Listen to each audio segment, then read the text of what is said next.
In war, the most dangerous thing is not a gun or a bomb. It is a fact that cannot be explained. April 16, 1943. The message arrived at 03:15 hours, pulled from the static over Rabaul by antennas that never stopped listening. By the time it reached my desk, the paper was still warm from the decryption machines. The room smelled of burnt coffee, sweat trapped in wool that had not been washed in days, and the sharp metallic scent of overheated vacuum tubes. 48 hours. That is how long the codebreakers had been working without real sleep, chasing fragments of Japanese naval code JN-25 through patterns that shifted like smoke. I was 26 years old. I carried no weapon. My war was fought with pencil paper and a silence so complete that breaking it at the wrong moment could kill more men than any bomb. The intercept was longer than usual. That was the first sign. Japanese radio discipline was excellent. They did not waste transmission time. Every extra word group meant something important was moving. I started the way we always started. Break the message into blocks. Compare known phrases. Search for location markers, time references, unit designations. My hands moved through the process automatically, but my pulse was climbing before my mind understood why. Then the pattern emerged. It was a travel itinerary, departure time, arrival time, aircraft type, route coordinates, and buried in the careful administrative language that armies use when they are moving something precious, something that cannot be risked casually, was a designation that made the air in the room feel thinner. Commander-in-Chief Inspection Tour, Admiral Isoroku Yamamoto, the architect of Pearl Harbor, the man whose name Americans spoke like a curse, the most protected officer in the Japanese Navy. He was flying from Rabaul to Balalai Airfield on April 18th at 0600 hours local time. 2 medium bombers, 6 fighter escorts. The route was specific enough to draw on a map. The timing was precise to the minute, and we had 2 days to decide what it meant. The senior officer behind me read over my shoulder without speaking. When men in intelligence work long enough together, they learn to communicate in the quality of silence. This silence had weight. It had teeth. I could feel the calculation happening in multiple minds simultaneously, the same terrible mathematics being worked in parallel. If we act on this, we may destroy the source that gave it to us. A lieutenant across the room stopped typing. Another man set down his pencil with the kind of care you use when you are afraid your hands will shake. Everyone in that space understood what we were looking at. This was not an intercepted battle plan. This was not a fleet movement. This was a human being with a schedule, flying through the sky at a known time on a known route. And if 18 fighters launched from Henderson Field at exactly the right moment, traveling exactly 435 miles at wave-top altitude to avoid radar detection, they could arrive at the intercept point with perhaps 20 minutes of fuel reserves and even less margin for error. 20 minutes to find the target, 20 minutes to fight, 20 minutes before the ocean became a grave. The numbers were brutal. 435 miles one way over open ocean. No radio communication after launch because radio discipline had to be perfect. Navigation by dead reckoning and compass alone. If the intercept failed, if Yamamoto changed his schedule, if the intelligence was wrong, 18 pilots would run out of fuel over empty water with no one close enough to save them. And if the intercept succeeded, if American fighters appeared exactly where Japanese code said a high-value target would be, the enemy would know. They would know their communications were compromised. They would change codes, change procedures, change everything, and the window we had spent 2 years prying open would slam shut. I looked at the message again and felt something cold settle into my chest. We were not being asked to kill a ship. We were being asked to kill a man, and to do it in a way that would either look like impossible luck or would burn the greatest intelligence asset of the Pacific War. One of the other analysts spoke quietly. His voice had the flatness of someone forcing emotion out of the words. If we do not act, he stays alive. If we act and fail, we lose pilots and expose the source. If we act and succeed, we may expose the source anyway. How do we justify this? The senior officer did not answer immediately. When he did, his voice was steady, but I heard the exhaustion underneath it. We justify it by building a cover story so clean the Japanese will believe it. We justify it by making this look like a coincidence. Coast Watchers, routine patrol, blind luck, anything except the truth. I thought about the pilots who would fly this mission. They would not be told who they were hunting.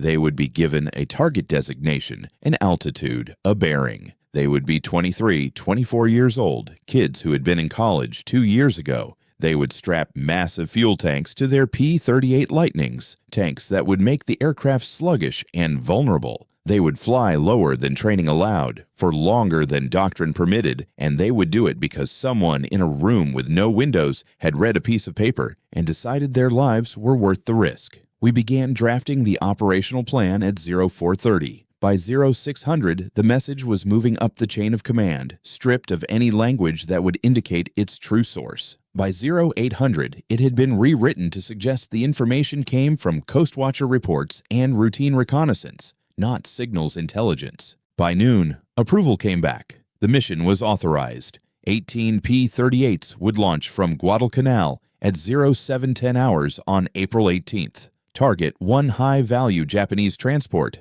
Justification: observed enemy movement patterns. Source: unspecified. The lie was perfect. The lie had to be perfect. I went outside for the first time in 16 hours. The sunlight felt wrong, too bright, too clean for what we had just done. Somewhere far away, pilots were being briefed. Mechanics were fitting extra fuel tanks to fighters. Charts were being drawn. None of them knew the real reason. None of them could know.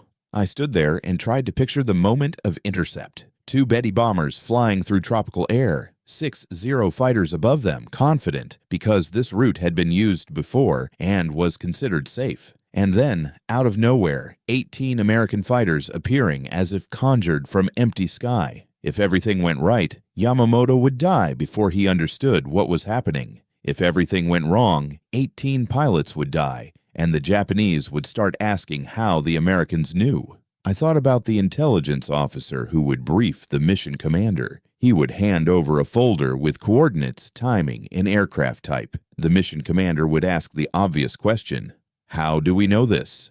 And the intelligence officer would lie. He would say Coast Watchers. He would say routine patrol patterns. He would say anything except the truth. Because the truth was a machine in a room that pulled secrets out of the air, and that machine was more valuable than any single life, including mine, including the pilots, including Yamamoto himself. That is what intelligence work does to you. It teaches you to measure human lives against future human lives. It teaches you that sometimes the moral choice is the one that haunts you forever. I returned to the room. New intercepts were already arriving. The war did not stop because one message had been actioned, but I could not focus. My mind kept returning to April 18th, to 0600 hours local time, to a moment that had not happened yet, but was already inevitable. Somewhere in that future, a man I had never met would look out the window of a bomber and see fighters closing. Somewhere in that future, 18 pilots would push their aircraft past safe limits and pray their fuel lasted. Somewhere in that future, the entire balance of the Pacific War would tilt because of a piece of paper that arrived at 0315 on a Thursday morning. And if anyone ever asked how it happened, we would lie. The worst part was not the lying.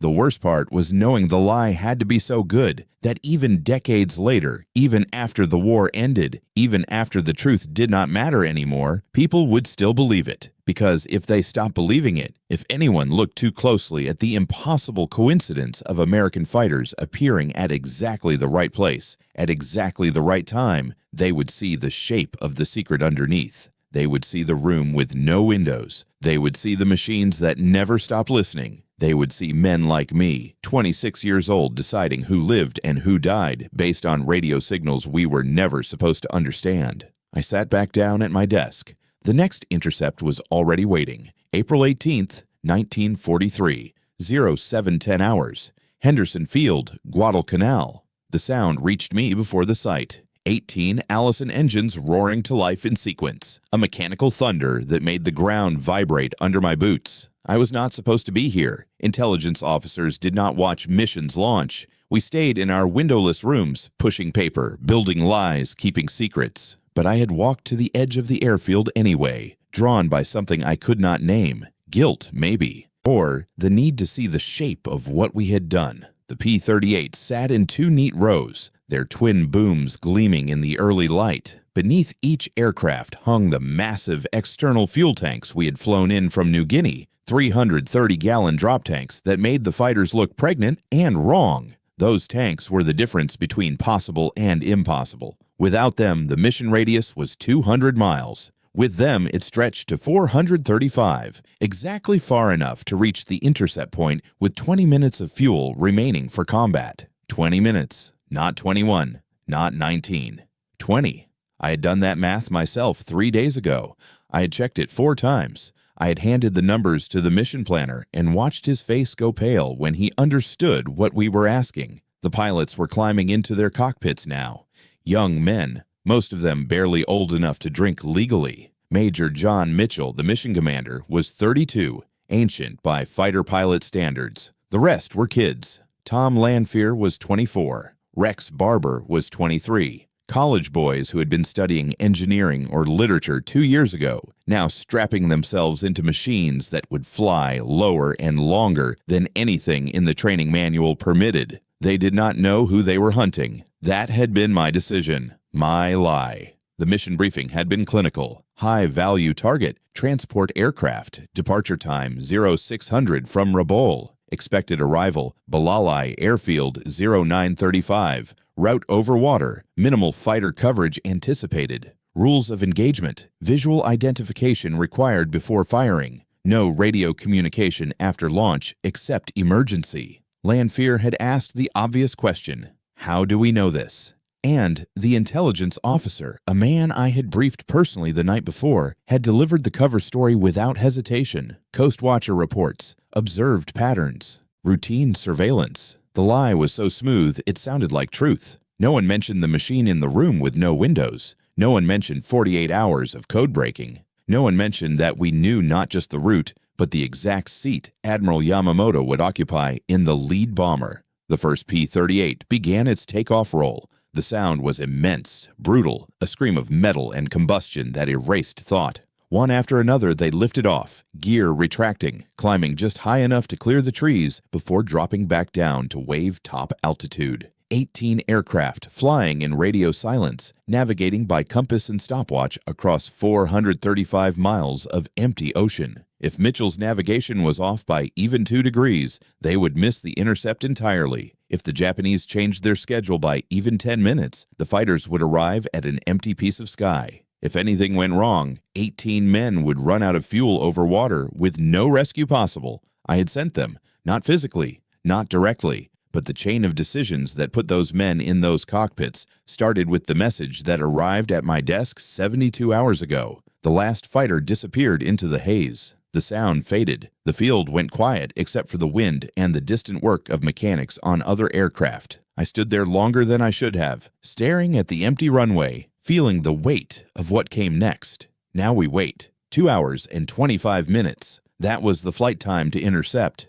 Another 20 minutes for combat. 30 minutes return flight before fuel became critical. Total mission time, 3 hours, 15 minutes. I looked at my watch. 0738. The fighters had been airborne for 28 minutes. I walked back toward the operations building, but my feet carried me past it to the intelligence section instead. The room was exactly as I had left it. Same stale air, same flickering lights, same machines humming in their endless mechanical patience. A new shift had taken over. They looked at me with the careful neutrality people use when they know you are carrying something heavy, but do not want to ask what it weighs. The watch officer nodded toward the radio room, monitoring Rabaul frequencies. If anything changes, we will know. If anything changes, if Yamamoto cancels, if the weather turns, if the departure time shifts by even 15 minutes, if any of the 1,000 variables that lived between plan and execution decided to move.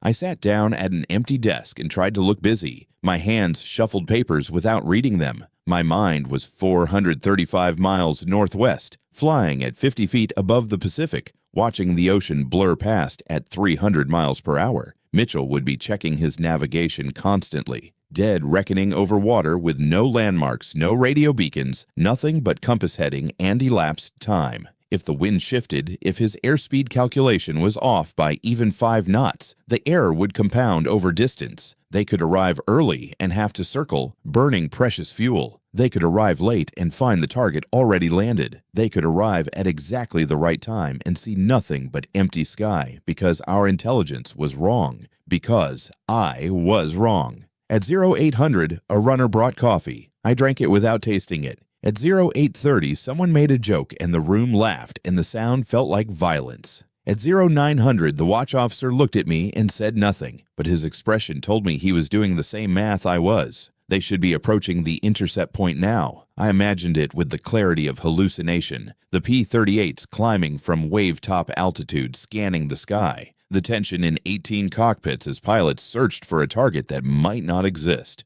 The moment of doubt when the sky stayed empty.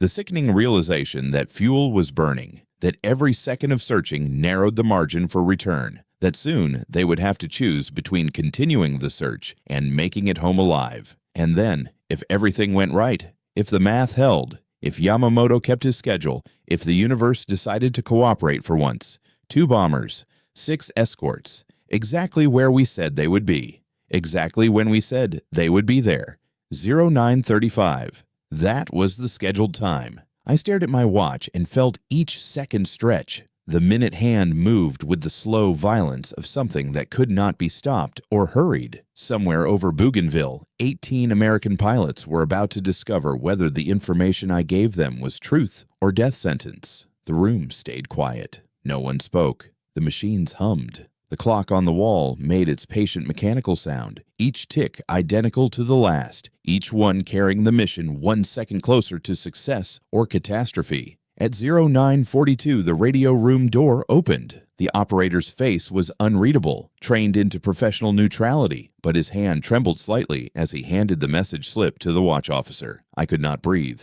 I could not move. The watch officer read it once, then again, then looked up and found my face across the room. Contact made. Engagement in progress. Multiple explosions observed. Details to follow. The room exhaled as one organism. Someone said something that might have been a prayer or a curse. Another man laughed, then stopped abruptly as if embarrassed. The watch officer walked over and set the message on my desk without comment. I read it 3 times. The words did not change. Engagement in progress. That meant the intercept worked. That meant Mitchell's navigation was perfect. That meant Yamamoto had kept his schedule. That meant 18 fighters had arrived at exactly the right piece of sky, at exactly the right moment, and found exactly what we told them would be there. That meant the impossible had happened. That meant the lie was about to become harder to sell. I stood up slowly, my legs uncertain. I walked to the map table where the Pacific was spread out in blue and green and white. Someone had marked Henderson Field with a red pin. 435 miles northwest. Another pin marked Bougainville. The distance between them looked so small on the map. A hand span. Nothing. But I knew what that distance meant. I knew the fuel calculations. I knew the navigation challenge. I knew the combat risk. And now everyone else would know it too. Now the Japanese would look at that impossible distance and ask themselves the question we had been dreading since the moment the mission was approved. How did the Americans know? A second message arrived at 0958. Bomber destroyed. Confirmed crash into jungle. Enemy fighters engaged. All friendly aircraft accounted for. RTB in progress. Return to base. They were coming home. All of them. 18 fighters had flown an impossible mission, and all 18 were returning. The operational success was total, and the strategic risk had just become real. I thought about the Japanese officers who would debrief the surviving Zero pilots. I thought about the questions they would ask. I thought about the intelligence analysts in Rabaul who would reconstruct the engagement and notice the timing. American fighters precisely positioned at exactly the right moment, hitting a target whose schedule was known only to a handful of senior staff. How did the Americans know? We had prepared for this. We had built the cover story carefully. Coast watchers on Bougainville who supposedly spotted the departure and radioed Henderson. A routine patrol that happened to be in the right area. Blind luck. Coincidence. A chain of small probable events that together created one improbable outcome. The lie was good, but was it good enough? I looked at the message again. Bomber destroyed. Confirmed crash. That meant Yamamoto was gone. The architect of Pearl Harbor. The most capable strategic mind in the Japanese Navy. The man we had spent 2 years trying to predict and counter. Gone because someone in this room had read a message and decided his death was worth the risk. I should have felt triumph. I should have felt vindication. Instead, I felt cold, because now came the harder part. Now came the investigation. Now came the Japanese effort to understand how this happened. Now came the scrutiny of our codes, our procedures, our patterns. Now came the decision about whether to change everything or trust that their communications were still secure. If they changed codes, we would go blind. If they tightened procedures, we would lose the advantage that had taken 2 years to build. If they suspected the truth, the entire intelligence apparatus of the Pacific Theater could collapse, and there was nothing I could do but wait and watch and hope the lie held. At 1100 hours, the first P-38s appeared over Henderson Field. I had returned to the airstrip without deciding to.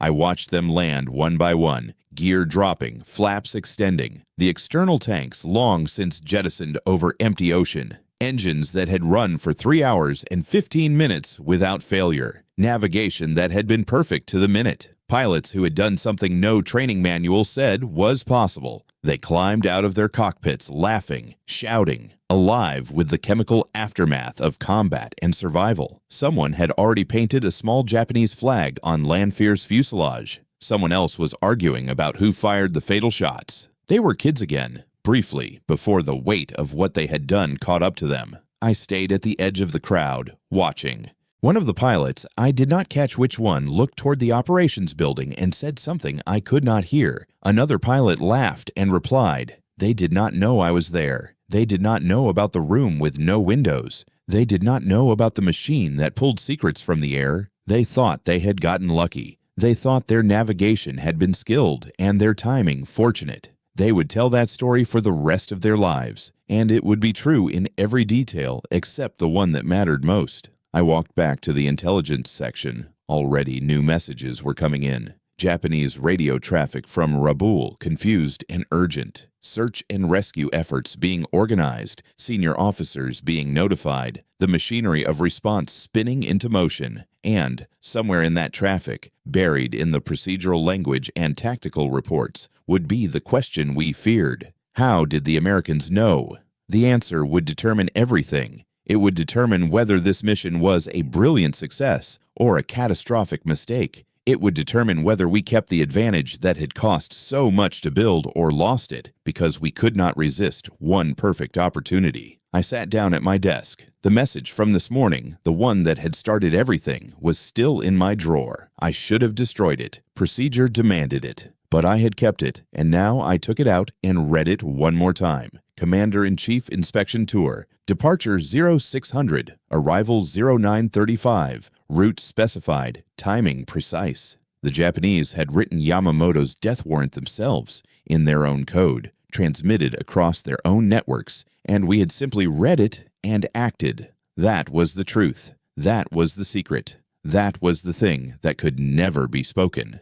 I folded the message carefully and placed it back in the drawer. Then I locked the drawer and put the key in my pocket. Evidence that should not exist. Proof of something that officially never happened. Outside, the sun was bright and the air was warm, and 18 pilots were celebrating a victory they did not fully understand. Inside, in the room with no windows, the machines kept working. The war kept moving. The intercepts kept arriving. And I sat there, 26 years old, keeper of a secret that would outlive everyone in this room, and wondered if the lie would hold long enough to matter. May 21st, 1943. 33 days after the intercept. The announcement came over Armed Forces Radio at 1400 hours. I was alone in the intelligence section when the broadcast began, sorting through morning intercepts that suddenly meant nothing. The voice was formal, measured, heavy with the weight of imperial grief. It is with profound sorrow that we announce the death of Admiral Isoroku Yamamoto, Commander-in-Chief of the Combined Fleet, who perished in combat operations on April 18th while inspecting forward positions.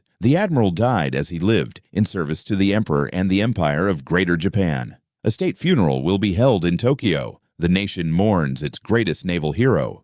33 days. They had waited 33 days to admit it. I sat motionless, listening to the carefully constructed language, hearing everything they were not saying. No mention of how he died, no details of the engagement, no questions about how American fighters happened to be in exactly the right place, at exactly the right moment. Just the fact of death, wrapped in ceremony and honor, presented to a public that had been kept in darkness for over a month while intelligence officers in Rabaul and Tokyo tried to understand what had happened. The broadcast ended. The room returned to its usual mechanical hum, and I realized my hands were shaking.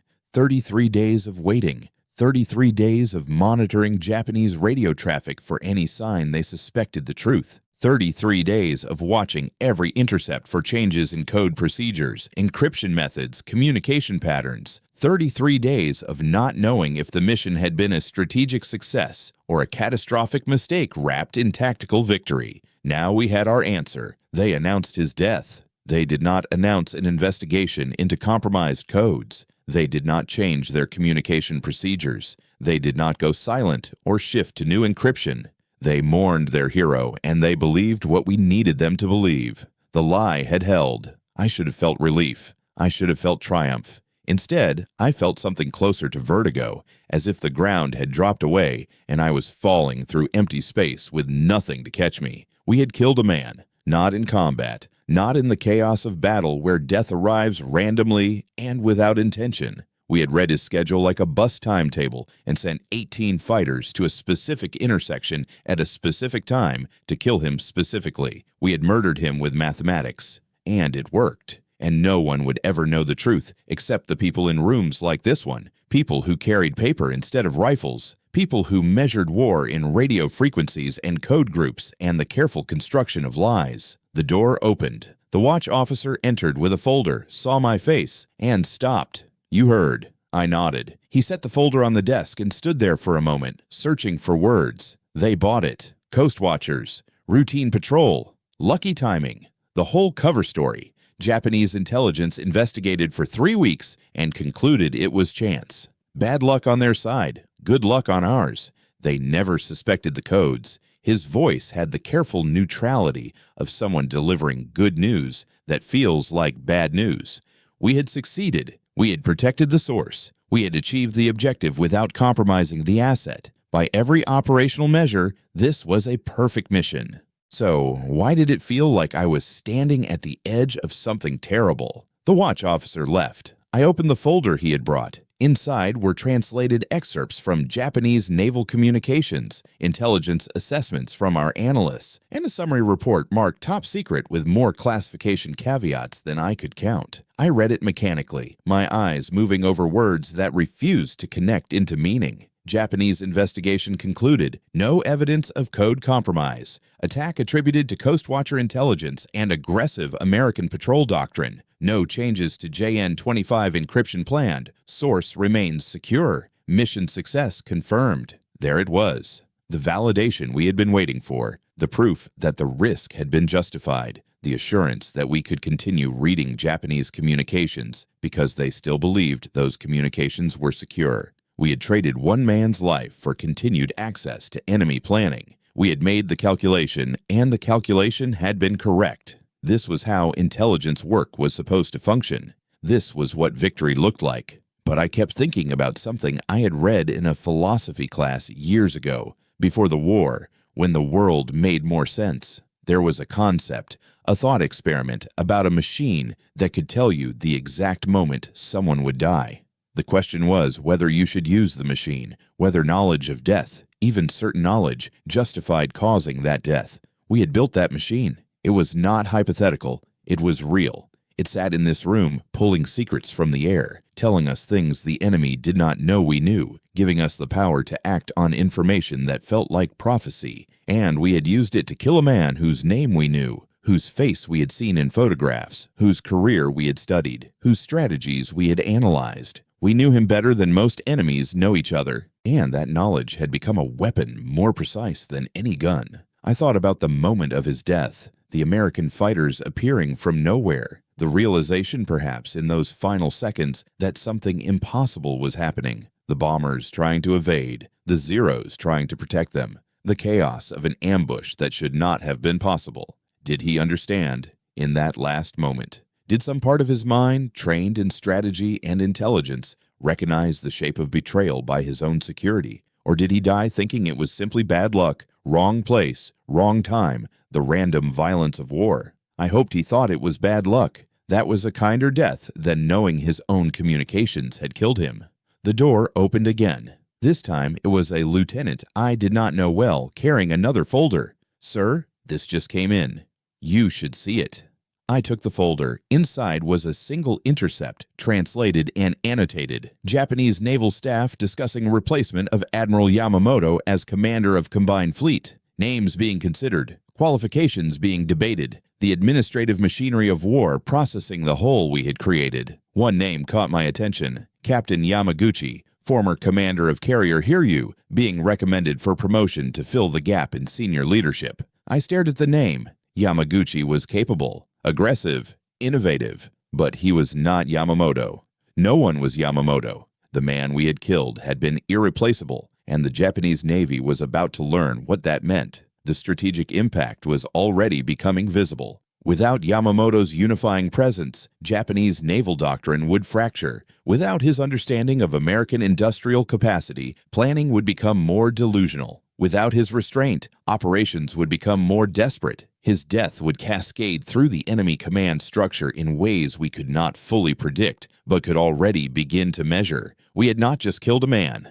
We had altered the trajectory of the war, and the cost was a secret that could never be revealed. Not during the war, not after the war, not ever, because revealing it would mean admitting we had compromised their codes, and even after victory, that knowledge could endanger intelligence operations in future conflicts. The pilots who flew the mission would never know. Tom Lanphier and Rex Barber were already arguing about who had fired the fatal shots, each claiming credit for killing Yamamoto. Their dispute would last decades, consuming both men, because neither understood that the question was irrelevant. It did not matter who pulled the trigger. What mattered was who had put them in position to pull it. That was me. That was us. That was the room with no windows and the machines that never stopped listening. I closed the folder and looked around the intelligence section. Different shift now, different faces, same work. The intercepts kept arriving. The translations kept flowing. The analysis continued without pause.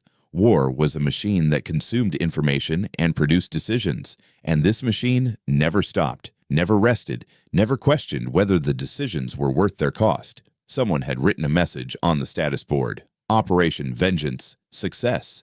Target eliminated, source protected, mission complete. Operation Vengeance. I had not heard that designation before. Apparently someone in operations had given the mission a code name, probably weeks after it happened, probably for filing purposes. Vengeance. As if this had been about revenge for Pearl Harbor, as if we had killed Yamamoto because we wanted him dead, and not because the mathematics of intelligence work said his death was strategically valuable and operationally achievable. But vengeance was a cleaner story than the truth. Vengeance was something people could understand. Vengeance was human. What we had actually done was colder than vengeance. We had treated a human being as a problem to be solved, a target to be eliminated, a piece to be removed from the board. We had made the calculation without emotion, executed the mission without passion, and measured success by whether the source remained secret. That was not vengeance. That was something else entirely, something that did not have a clean word, because the thing itself was not clean.